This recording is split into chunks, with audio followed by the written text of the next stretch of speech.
लगना चाहिए और प्रार्थना करना चाहिए। और हफ्ते में कम से कम 2 बार तो आपको उपवास जरूर करना चाहिए। सुबह 6 बजे से शाम 6 बजे तक, या सुबह 6 बजे से दोपहर 3 बजे तक, या फिर सुबह 6 बजे से आधी रात 12 बजे तक आपको प्रार्थना करनी चाहिए, ताकि आप परीक्षा के क्षेत्र पर और उन शक्तियों पर विजय पा सकें जो आपके पतन का कारण बनती हैं। किसी भी चीज का पतन प्रार्थना की कमी के कारण होता है। आपकी जिंदगी में जो अच्छा है, शैतान उसे नष्ट करना चाहता है। जो चीज आप प्यार करते हैं, मैं आपको चेतावनी देना चाहता हूं, क्योंकि जितनी जल्दी आप जागेंगे उतना अच्छा है। अभी अस्पतालों में जाइए, बच्चों को कैंसर हो रहा है, बच्चों में कैंसर के मामले तेजी से बढ़ रहे हैं। यह चिंता की बात है। दुख, पीड़ा और त्रासदियों की दर, चाहे वो कलीसिया के अंदर हो या बाहर, विश्वासियों में हो या अविश्वासियों में, बहुत तेजी से बढ़ रही है और यह बहुत ही चिंताजनक है। जाग जाइए। जानते हैं क्यों? क्योंकि उन्होंने आपको बताया है कि यीशु ने सब कुछ पूरा कर दिया। ये दुष्ट प्रचारक, ये अनुग्रह के प्रचारक, मैं आपको बताना चाहता हूं कि यीशु ने कर दिया, बस इसे स्वीकार कर लूं और बस कहूं कि स्वीकार कर लिया। हालेलुया, धन्यवाद यीशु।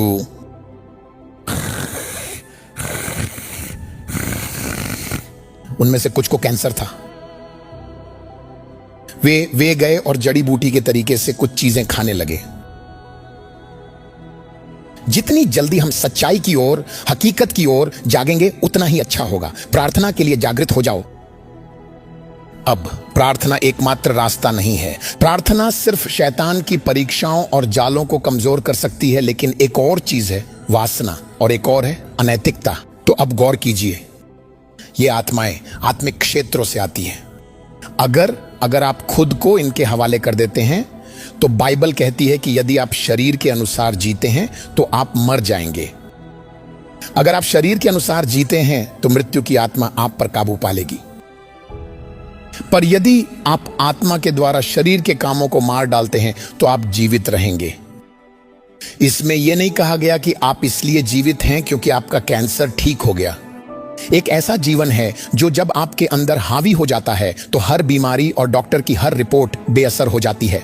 मेरी बात ध्यान से सुनो, चाहे डॉक्टर कुछ भी कहे, अगर जीवन आपके अंदर राज करता है तो बाइबल कहती है आप जीवित रहेंगे।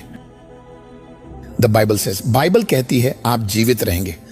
इसलिए ध्यान इस बात पर होना चाहिए कि हमें शरीर की इच्छाओं को मारना है, क्योंकि जब आप ऐसा करते हैं तो आप अनंत जीवन के अधिकार को एक्टिवेट करते हैं, जो आपके बाहरी मनुष्य को ढक लेता है। मेरा संदेश है जीवन।